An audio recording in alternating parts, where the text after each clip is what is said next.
Assalamualaikum warahmatullahi wabarakatuh. Hai teman-teman, perkenalkan nama saya Weda Yurista dari Fakultas Ekonomi dan Bisnis Prodi Akuntansi dengan NIM 0821115521. Nah, di sini saya akan menjawab beberapa pertanyaan dan mengujinya menggunakan SPSS. Nah, sebelum itu kita masukkan terlebih dahulu data yang akan kita uji. Kita klik ke file, lalu open, dan selanjutnya kita pilih data. Nah, kita dapat memilih data yang nantinya akan kita uji. Nah, datanya sudah terlihat. Nah, langsung saja saya bacakan pertanyaan yang pertama, yaitu apakah rata-rata jumlah karyawan wanita berbeda dari 0,30?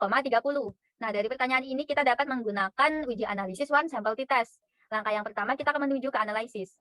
Kita ke compare means lalu pilih one sample t-test. Untuk tes variabel kita isi dengan karyawan wanita dan tes value kita isi 0,30. Lalu kita pilih option dan pastikan bahwa confidence interval presentasinya 95%. Continue, lalu oke.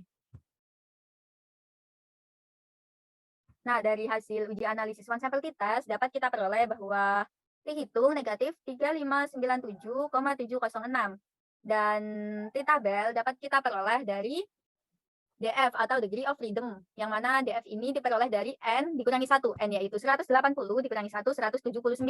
Nah, dari DF ini kita dapat memperoleh T-tabel sebesar 1,973, yang mana dapat kita simpulkan bahwa T-hitung ini lebih kecil dari T-tabel, yang artinya bahwa rata-rata jumlah karyawan wanita ini mempunyai rata-rata yang jauh lebih rendah dari 0,30.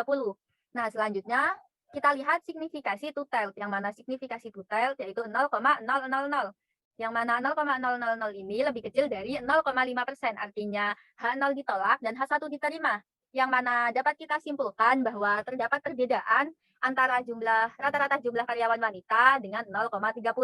Nah, selanjutnya kita menuju ke soal yang kedua. Nah, untuk pertanyaan yang kedua yaitu, apakah rata-rata penjualan pada perusahaan yang dipimpin oleh CEO wanita sama dengan perusahaan yang dipimpin oleh CEO pria?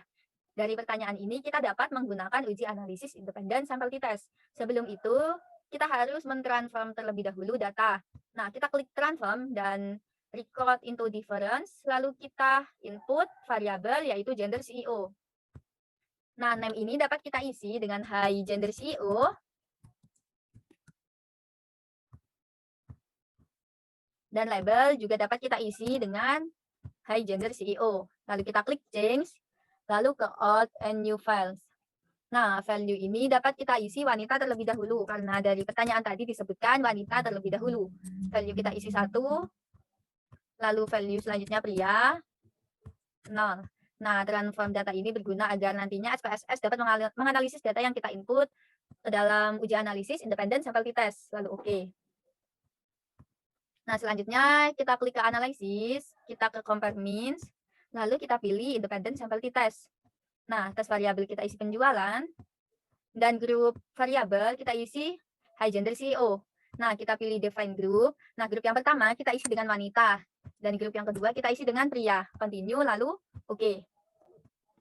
Nah, dari hasil uji analisis independen sampel t-test ini, dapat kita peroleh means atau rata-rata penjualan dari perusahaan yang dipimpin oleh CEO wanita yaitu 3,0889. Dan rata-rata penjualan perusahaan yang dipimpin oleh CEO pria yaitu 1,8590. Yang mana dapat kita simpulkan bahwa rata-rata penjualan perusahaan yang dipimpin oleh CEO wanita ini jauh lebih tinggi dibandingkan dengan rata-rata penjualan perusahaan yang dipimpin oleh CEO pria. Nah, selanjutnya kita ke pertanyaan yang ketiga. Untuk pertanyaan yang ketiga yaitu apakah terdapat hubungan antara kategori industri dengan gender dari CEO? Dari pertanyaan ini, kita dapat menggunakan uji analisis Chi-square. Langkah yang pertama kita menuju ke analisis, lalu deskriptif statistik, kita pilih cross types. Nah, rows dapat kita isi dengan kategori dan columns dapat kita isi dengan gender CEO. Lalu kita menuju ke statistik dan jangan lupa centang Chi-square karena kita sedang melakukan uji analisis Chi-square. Selanjutnya kita oke. Nah, dari hasil uji analisis Chi-square ini dapat diperoleh signifikan two-tailed-nya yaitu 0,990, yang mana 0,990 ini lebih besar dari 0,5%, yang mana dapat diartikan bahwa H0 diterima dan H1 ditolak, yang mana dapat kita simpulkan bahwa tidak terdapat perbedaan antara kategori industri dengan gender CEO. Nah, selanjutnya kita melakukan uji analisis soal yang terakhir, yaitu Apakah rata-rata penjualan sama dengan rata-rata anggaran pemasaran? Nah, dari pertanyaan ini kita dapat menggunakan uji analisis Pirate Sample T-Test. Yang pertama kita menuju ke analisis, lalu ke compare means, kita pilih Pirate Sample T-Test. Nah, untuk variabel yang pertama dapat kita isi penjualan. Dan variabel yang kedua dapat kita isi dengan anggaran pemasaran. Lalu klik option, pastikan bahwa confidence interval presentasinya 95%. Lalu oke.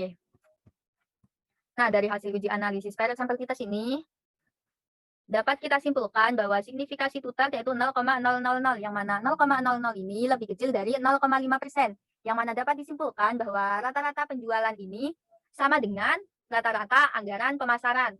Nah, selanjutnya dari hasil uji analisis dapat kita peroleh means yaitu 2,251. Nah, means ini menunjukkan bahwa rata-rata perbedaan nilai dari dua variabel yang diuji, yang merupakan selisih antara rata-rata penjualan dengan rata-rata anggaran pemasaran. Nah, teman-teman, itu tadi yang dapat saya sampaikan mengenai beberapa uji analisis. Yang pertama tadi ada one sample t-test, ada independent sample t-test, chi-square, dan yang terakhir pirate sample t-test. Nah, mungkin itu saja yang dapat saya sampaikan. Kurang lebihnya mohon maaf. Wassalamualaikum warahmatullahi wabarakatuh.